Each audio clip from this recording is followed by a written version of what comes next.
Alat dan bahan yang diperlukan yaitu yang pertama timbangan, kemudian toples, gelas ukur, stopwatch,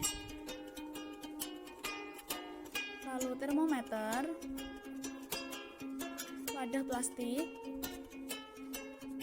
dua ikan yang beratnya sama, dan yang terakhir yaitu sendok.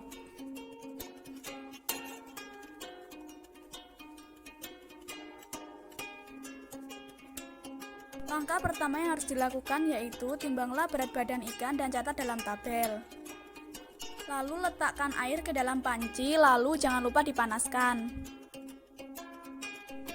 Isilah gelas kimia atau toples dengan air suhu kamar dan catat suhunya. Masukkan seekor ikan ke dalam gelas kimia atau toples dan hitung gerak operkulum selama 1 menit.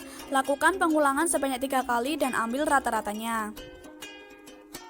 Naikkan suhu air sebesar 5 derajat Celcius dengan menuangkan air panas sedikit demi sedikit hingga sampai suhu yang dikehendaki.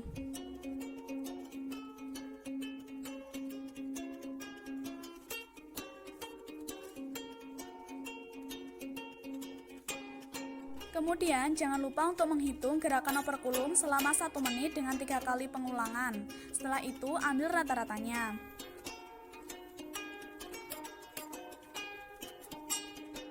Nah, setiap selesai menghitung operkulum pada ikan, jangan lupa untuk ditulis agar tidak lupa. Suhu dinaikkan terus-menerus sampai keseimbangan ikan mulai tidak normal.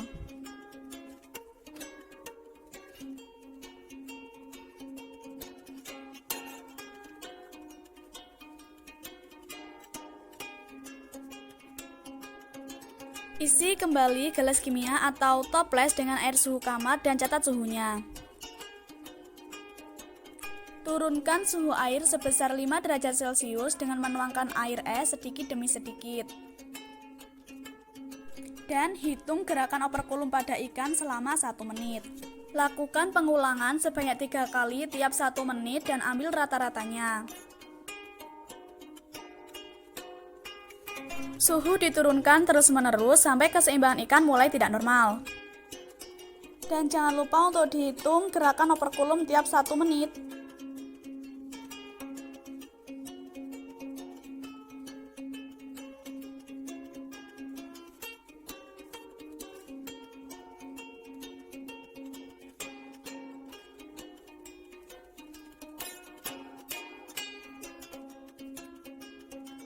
Ada pertanyaan, bagaimana gerakan operkulum ikan ketika suhu naikkan?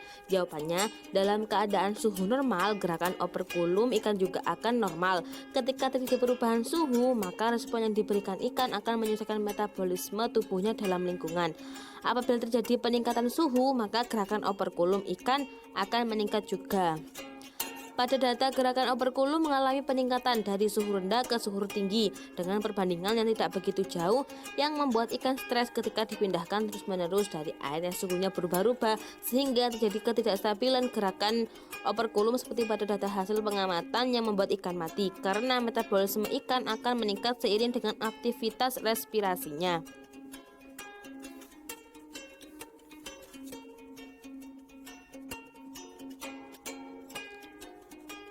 Pertanyaan selanjutnya yaitu bagaimana gerakan operkulum ikan ketika suhu diturunkan? Jawabannya, gerakan operkulum ikan saat suhu diturunkan yaitu gerakan operkulum ikan akan semakin melemah atau lambat seperti yang ada pada data hasil pengamatan.